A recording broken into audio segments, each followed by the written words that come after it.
everyone, welcome to my channel. So in today's video, I'm sharing the importance of magnesium for our human body and especially in healing stress and fatigue. I'll also share how to find if you are deficient in magnesium and some common magnesium supplements that you can take. And finally, I'll also share some resources that you can explore. So I'll start with how I learned about magnesium. So right around the time I started meditation, one of the things I came down with was adrenal exhaustion. And if you have never experienced it, imagine taking good 8 hours of sleep. You get up, you go to work, and by 10 a.m. you are so exhausted that you can sleep again. And at that time, it was quite a scary experience because it went on for months and I had no idea why I was so tired and exhausted all the time. Until I came across this book, Adrenal Fatigue by James Wilson. Now he's a Canadian doctor, and reading this book was a lifesaver of sorts because for the first time I understood that all the symptoms I was having were pointing to adrenal exhaustion and that there was a way out. Now there are a bunch of supplements that are listed in this book, and somewhere on the top was magnesium. And consciously, that's my first memory of learning how important magnesium is, especially for relieving stress. But it took me another 3 to 4 years to really grasp and understand just how crucial magnesium is for our overall health and wellness. So as an example, magnesium is required for more than 700 enzymes, which in turn promote biochemical reactions in the body. It regulates temperature. It produces and transports energy in form of ATP. It transmits nerve signals. It relaxes the muscles. It's vital for glucose, fat, and protein metabolism. Magnesium stabilizes cell structure, and it triggers many of the proteins to do their job. Now, magnesium also regulates calcium levels in the body, and it ensures that we have healthy bones. So in a nutshell, we can say that magnesium affects every cell of the body in a positive, life-supporting way.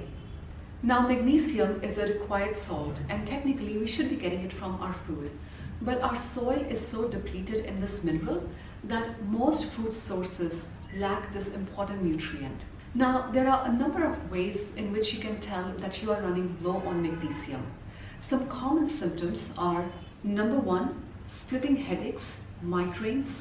It can manifest as foggy brain, mental cloudiness, confusion, which can in turn lead to a grumpy mood. Low magnesium can manifest as high blood pressure. It can lead to constipation. Most common side effect of low magnesium is muscle cramping. And similarly, when you get twitching in your muscles, that's low magnesium. It can also manifest as nervousness, tingling in hands and feet. 60% of magnesium is stored in bones. So when you are lacking this important mineral, it can also trigger early stage of osteoporosis. Low magnesium can also interrupt your heart rhythm. Now the thing is that magnesium deficiency is difficult to measure in the lab. Like I was reading this book, which is written by a doctor who specializes in internal medicine, and she says that for each and every symptom, I like to get lab results. But when it comes to assessing magnesium, symptoms are the way to go. Now, another reason why majority of us are also deficient in magnesium is because we eat too much calcium, be it in form of milk, cheese, yogurt, milk products, or any other products that use these ingredients. Now, think about calcium having an antagonist relationship to magnesium, as in they play opposing roles in the body. Like when there's too much calcium, the magnesium level goes down. Now, an easy way to remember this is calcium is what contracts the muscle, and magnesium is what is going to relax the muscle. That is why when you're running low on magnesium, usually you'll end up with muscle cramps or twitching, and as soon as you take magnesium, your muscles become relaxed again. So with this as a baseline, let's talk about how to replenish magnesium levels in the body. Now, when it comes to taking magnesium, slow and steady is the way to go, because too much too soon and you'll end up with diarrhea. Now, there are many forms of magnesium, and the most potent way to take magnesium is through your skin. And why your skin? Because number one, it's the largest organ, and number two, when you take magnesium through your skin, it quickly gets absorbed in your bloodstream. Now, in contrast, if you were to take a magnesium in form of a tablet, first it has to get broken down in the stomach, and by the time it reaches the cells, you've already lost 40% of the magnesium. Now, there are different ways in which you can take magnesium through your skin. Number one, magnesium oil. Number two, with Epsom salt, you can use it as a foot soak or in bath. Another one is float therapy, which is becoming quite popular. So let's discuss them one by one. Now, magnesium oil, it comes in a bottle, in a spray bottle like so. So you take 4 to 5 squirts of magnesium oil, put it on your arms and your legs, rub it in, and you're done. Now, when you first apply it, it might sting on your skin, and that's totally normal. And that's actually a sign that your body is deficient in magnesium. Like, I still remember when I started using magnesium oil regularly, it made an immediate impact in my overall health and wellness. And even now, anytime I come down with muscle cramps from yoga or running, I always apply magnesium oil, and in a matter of minutes, the cramps are gone. Now, with foot soak, you use Epsom salt, which looks something like this. So what you want to do here is you take a foot basin, fill it with hot water, and to this you add 8 to 9 cups of Epsom salt, and then you soak your feet in it for at least 30 minutes. Alternatively, if you have a bathtub at home, you can add 6 cups of Epsom salt and soak in the bathtub for at least an hour, and your body will feel completely relaxed. Now, in flotation therapy, you're basically floating in a pod like so. And each of these pods has about 1,000 pounds of Epsom salt. And because of this high salt density, you are essentially floating in these pods. Now, if you happen to be around an area that has these flotation tanks or float therapy, then highly suggest checking it out. Now, another way to take magnesium is through oral supplementation, and I'll share some of the most popular magnesium supplements. So number one is milk of magnesia. Now, this one is super popular and it's available in almost all gas stations around the world.